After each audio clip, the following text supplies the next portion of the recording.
បាទសួស្តីថ្ងៃនេះខ្ញុំមានវីដេអូមួយទៀតហើយដែលតេតិនមេរៀនប្រវត្តិសាស្ត្រថ្នាក់ទី12ហើយថ្ងៃនេះខ្ញុំនឹងលើកយកជាសំណួរនិងចម្លើយតាមការស្នើសុំរបស់បងប្អូននិស្សិតនិស្សិតដែលឲ្យខ្ញុំធ្វើជាសំណួរនិងចម្លើយដើម្បីងាយស្រួលក្នុងការសិក្សាដែលគាត់ត្រៀមប្រឡងបាក់ឌុបនាពេលខាងមុខដ៏ខ្លីមិនថាខាងវិទ្យាសាស្ត្រពិតឬខាងសង្គមមួយទេបាទហើយសំណួរទាំងអស់នេះពិតជាមានអត្ថន័យមែនទែនប៉ុន្តែខ្ញុំមិនលើកយកសំណួរតាមលំដាប់លំដោយនៃមេរៀនទេគឺខ្ញុំនិយាយរួមសរុបចូលគ្នាតែម្ដងមានទាំងប្រវត្តិសាស្ត្រពិភពលោកទាំងប្រវត្តិសាស្ត្រខ្មែរតែម្ដងគឺច្បាច់បញ្ចូលគ្នាតែម្ដងអូខេអញ្ចឹងខ្ញុំនឹងលើកជាសំណួរនឹងចម្លើយទៅដើម្បីខាត់ពេលវេលាយើងសំណួរទី1ខ្ញុំនឹងលើកយកសំណួរមួយដែលគេសួរថាតើផែនការ Marshall បង្កើតឡើងក្នុងទិសដៅបែបណាហើយផែនការនេះបានផ្ដល់ផលលំបាកអ្វីខ្លះដល់ទ្វីបអឺរ៉ុបចម្លើយជាការពិតផែនការ Marshall បង្កើតឡើងដោយសហរដ្ឋអាមេរិកហើយផែនការនេះបង្កើតឡើងមានទិសដៅពីរទិសដៅទី1គឺបង្កើតឡើងដើម្បីជួយសេដ្ឋកិច្ចបណ្ដាប្រទេសនៅអឺរ៉ុបខាងលិចក្រោយសង្គ្រាមលោកទី2ហើយទិសដៅទី2វិញគឺផ្ទុយពីនឹងគឺទប់ស្កាត់ឥទ្ធិពលនិងការរីកសាយភាយនៃប្លុកកុម្មុយនីសរបស់សហភាពសូវៀតនៅក្នុងប្រទេសនៅអឺរ៉ុបខាងកើតវិញម្ដងនេះគឺជាទិសដៅរបស់ផែនការ Marshall ចំណែកឯការផ្ដល់ផលវិបាកសួរថាផែនការ Marshall បង្កើតឡើងនឹងបានផ្ដល់ផលវិបាកអ្វីខ្លះចំពោះផលវិបាកគឺមានពិតជាមានទី1ផែនការ Marshall នេះហើយដែលបានធ្វើឲ្យអឺរ៉ុបខាងកើតនិងអឺរ៉ុបខាងលិច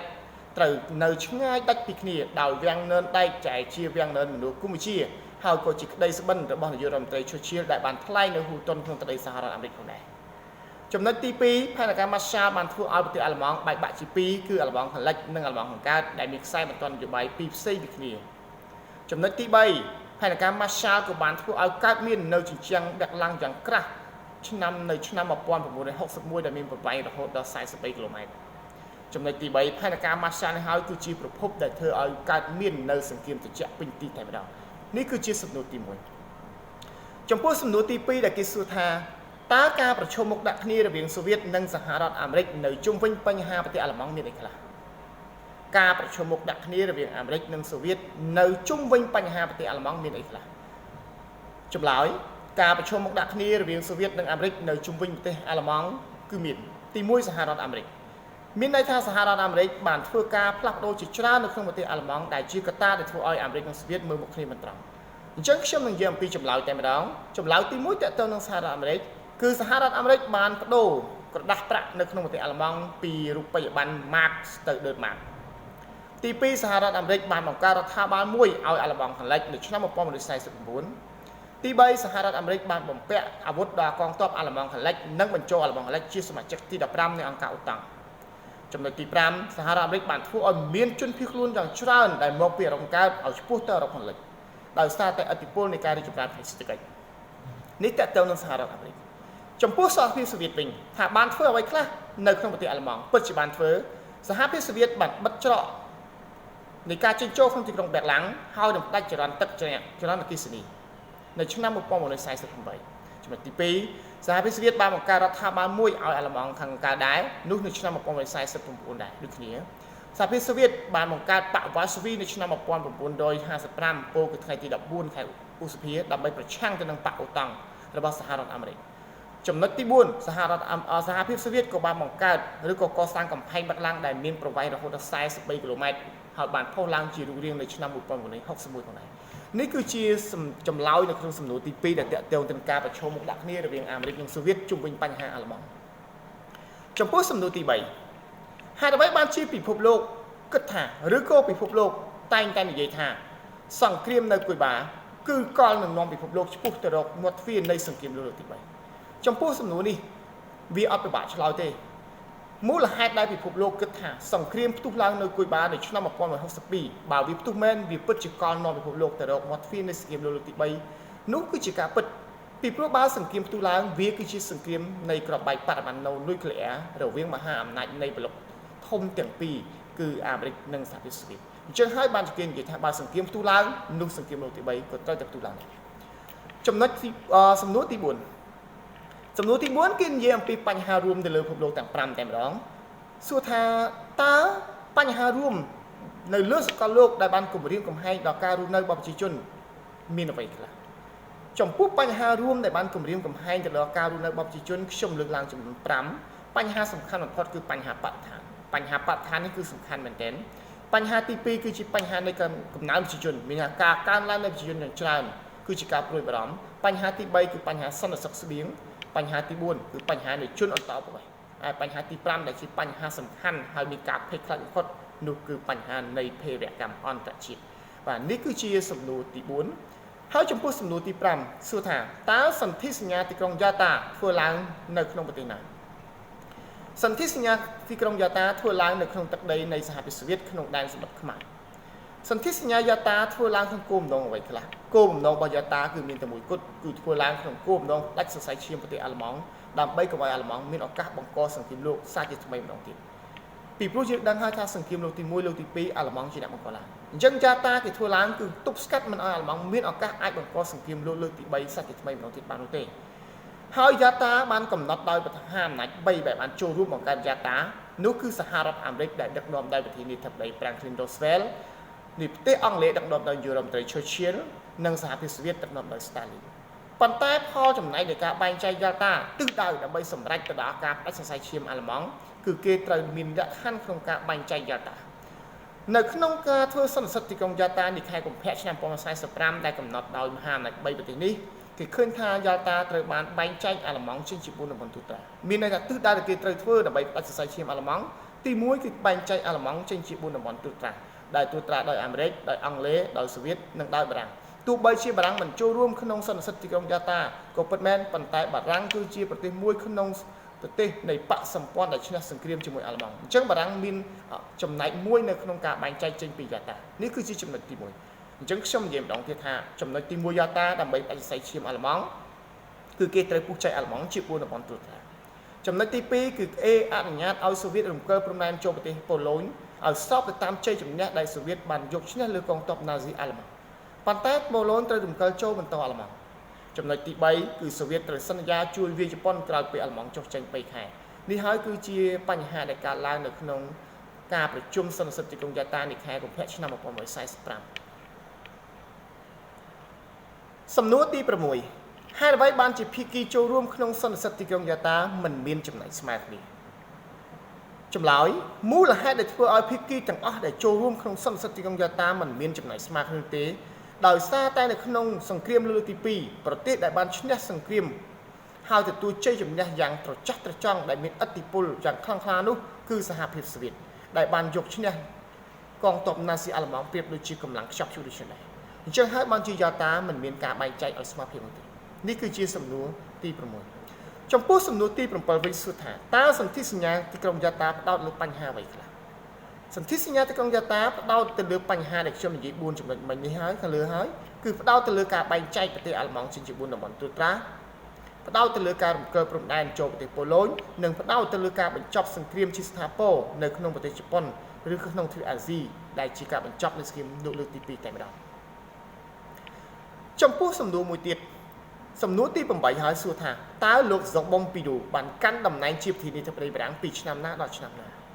បាទត្រង់នេះវាតើនៅប្រទេសមេរៀនប្រទេសបារាំងលោកហ្សុកប៊ុងពីឌូគឺជាប្រធានាធិបតីបារាំងដែលកាន់តំណែងបន្តពីប្រធានាធិបតីសាដឺហ្គោលគឺគាត់កាន់តំណែងនៅឆ្នាំ1968រហូតឆ្នាំ1974នេះគឺជាការកាន់តំណែងរបស់ប្រធានាធិបតីបារាំងហ្សុកប៊ុងពីឌូសំណួរជាបន្តទៅទៀតសួរថាហេតុអ្វីបានជាប្រទេសបារាំងមិនចូលរួមក្នុងសន្និសីទទីក្រុងយ៉ាតាប្រទេសបារាំងមិនបានចូលរួមក្នុងសន្និសីទទីក្រុងយ៉ាតាទេដោយសារតែមូលហេតុមួយដោយសារតែបារាំងនៅជាប់ដៃក្នុងការបោសសម្អាតកងទ័ពអាល្លឺម៉ង់ដែលនៅសេសសល់នៅក្នុងប្រទេសដែលមិនទាន់ចេញអស់អញ្ចឹងបារាំងមិនមានពេលវេលាគ្រប់គ្រាន់ចូលរួមក្នុងសន្និសីទទីក្រុងយ៉ាតាទេនេះហើយគឺជាមូលហេតុដែលធ្វើឲ្យបារាំងអវត្តមានក្នុងសន្និសីទទីក្រុងយ៉ាតាសំណួរទី10ហេតុអ្វីបានជាបារាំងសោះអង្គុយនឹងអង្គការអូតាំងហើយដកខ្លួនចេញពីអង្គការអូតាំងនៅឆ្នាំណាមូលចម្លើយមូលហេតុដែលធ្វើឲ្យបារាំងសោះអង្គុយនឹងអង្គការអូតាំងហើយដកខ្លួនចេញពីអង្គការអូតាំងគឺបារាំងដកនៅឆ្នាំ1966ហើយមូលហេតុនៃការសោះអង្គុយគឺដោយសារតែបារាំងគឺជាមហាអំណាចធនវិសុមួយដែលបារាំងអាចមានលទ្ធភាពអាចការពារខ្លួនបានក្នុងគ្រាមានអាសន្នដោយមិនចាំបាច់ពឹងទៅលើកម្លាំងនៃពួកសម្ព័ន្ធមិត្តនោះទេនេះហើយគឺជាលក្ខណៈពិសេសដែលធ្វើឲ្យបារាំងសោះអង្គុយនឹងអង្គការអូតាំងសំណួរទី11តើប្រទេសបារាំងជួបនឹងវិបត្តិធម្មពលប៉ុន្មានលើកនៅឆ្នាំណាក្នុងអាណត្តិប្រធានាធិបតីណាដោយសារអ្វីបារាំងចម្លើយបារាំងបានជួបទៅនឹងវិបត្តិធម្មពលដល់ទៅ2លើកឯនោះលើកទី1គឺបារាំងជួបនៅឆ្នាំ1973នៅក្នុងអាណត្តិរបស់ប្រធានាធិបតីលោកហ្សុកប៊ុងពីឌូនេះឯង ដោយសារតែបណ្ដាប្រទេសនៃអង្គការអូប៉ិចដែលជាបណ្ដាប្រទេសនៃការនាំប្រេងឆៅចេញទៅក្រៅប្រទេសបានដំឡើងតម្លៃនៃការលក់ប្រេងឆៅនៅលើឆាកអន្តរជាតិនេះចំណុចទី1ហើយចំណុចទី2គឺនៅឆ្នាំ1979ក្នុងអាណត្តិប្រធានាធិបតី Valery Giscardដោយសារតែអីដោយសារតែរដ្ឋាភិបាលនៃបដិវត្តថ្មីរបស់អ៊ីរ៉ង់ដែលដឹកនាំដោយលោកអាយ៉ាតុឡាខាមីនីបានកាត់បន្ថយការនាំប្រេងឆៅចេញមកអ៊ីរ៉ង់ទៅក្រៅប្រទេសដែលធ្វើឲ្យទីផ្សារនៅក្រៅប្រទេសអន្តរជាតិទីផ្សារអន្តរជាតិបានខ្វះប្រេងនេះហើយដែលធ្វើឲ្យពិបាកដោយសារតែបារាំងគឺជាប្រទេសមួយដែលសំណួរទី13សួរថានៅពេលដែលប្រទេសបារាំងប្រកាន់យករបបសាធារណរដ្ឋទី5តើបារាំងបានអនុវត្តផែនការសេដ្ឋកិច្ចដូចម្តេចចម្លើយនៅក្នុងរបបសាធារណរដ្ឋទី5បារាំងបានអនុវត្តផែនការសេដ្ឋកិច្ចមួយចំនួនទី1បារាំងចាប់ផ្ដើមធ្វើឲ្យប្រាក់ហ្វ្រង់បារាំងមានដំណឹងឡើងវិញទី2រំលាយឧស្សាហកម្មខ្នាតតូចៗចោលទី3បង្កើតឧស្សាហកម្មខ្នាតធំដើម្បីធ្វើការប្រកួតប្រជែងជាមួយនឹងមហាអំណាចសេដ្ឋកិច្ចពិភពលោកដូចជាអាមេរិកដូចជាកាណាដាដូចជាអ៊ីតាលីដូចជាជប៉ុនដូចជាអូស្ត្រាលីដូចជាអាសង់ទីនប្រេស៊ីលជាដើមចំណុចទី4បង្កើនសមត្ថភាពស្រាវជ្រាវផ្នែកអវកាសចំណុចទី5បង្កើនសមត្ថភាពដឹកជញ្ជូនដោយបង្កើតក្រុមហ៊ុនដឹកជញ្ជូនយន្តហោះក្រុមហ៊ុនយក្សកងកកជាមួយនឹងប្រទេសអង់គ្លេសទាំងអស់នេះហើយគឺជាផែនការសេដ្ឋកិច្ចនៅក្នុងសម័យសាធារណរដ្ឋទី5សំណួរទី14សួរថាហេតុអ្វីបានជាប្រធានាធិបតីទី1នៃរបបសាធារណរដ្ឋទី5លាលែងពីតំណែងហើយការលាលែងហ្នឹងគាត់លាលែងដោយសារមូលហេតុអីហើយលាលែងនៅឆ្នាំណាចម្លើយប្រធានាធិបតីទី1នៃរបបសាធារណរដ្ឋទី5គឺលោកសាឌូហ្គោលដែលជាអ្នកស្ថាបនិកនៃរបបសាធារណរដ្ឋទី5តែម្ដងលោកសាឌូហ្គោលបានលាលែងនៅឆ្នាំ1968មូលហេតុដែលធ្វើឲ្យលោកសាឌូហ្គោលលាលែងពីប្រធានាធិបតីទី1នៃរបបសាធារណរដ្ឋទី5ដោយសារតែទី1កសិករបារាំងលក់ផលិតផលអត់ចេញពាណិជ្ជកម្មតូចតាចត្រូវខ្សែធនចំនួនអ្នកអត់ការងារធ្វើនៅក្នុងប្រទេសបារាំងកើនឡើងច្រើនទៅវិស័យដឹកជញ្ជូនត្រូវផ្អាកដំណើរការស្ទើរតែទាំងអស់នេះហើយដែលធ្វើឲ្យលោកសាឌូហ្គោលលាលែងពីតំណែងនៅឆ្នាំ1968សំណួរទី15តើទិសដៅនយោបាយរបស់លោកសាបងដៃម៉ាស់គឺអ្វីចម្លើយទិសដៅនយោបាយរបស់លោកសាបងដៃម៉ាស់